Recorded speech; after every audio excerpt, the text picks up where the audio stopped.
اور جو میری نصیحت سے منہ پھیرے گا اس کی زندگی تنگ ہو جائے گی اور قیامت کو ہم اسے اندھا کر کے اٹھائیں گے۔ وہ کہے گا کہ میرے پروردگار تو نے مجھے اندھا کر کے کیوں اٹھایا؟ میں تو دیکھتا بھالتا تھا۔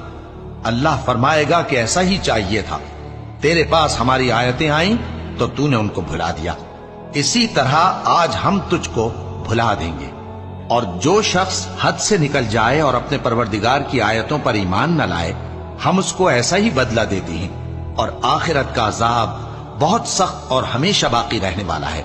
تو کیا یہ بات ان لوگوں کے لیے موجب ہدایت نہ ہوئی کہ ہم ان سے پہلے بہت سے فرقوں کو ہلاک کر چکے ہیں جن کے رہنے کے مقامات میں یہ چلتے پھرتے ہیں؟ عقل والوں کے لیے اس میں بہت سی نشانیاں ہیں۔ اور اگر ایک بار تمہارے پروردگار کی طرف سے پہلے صادر اور جزائے اعمال کے لیے ایک میعاد مقرر نہ ہو چکی ہوتی تو نزول عذاب لازم ہو جاتا۔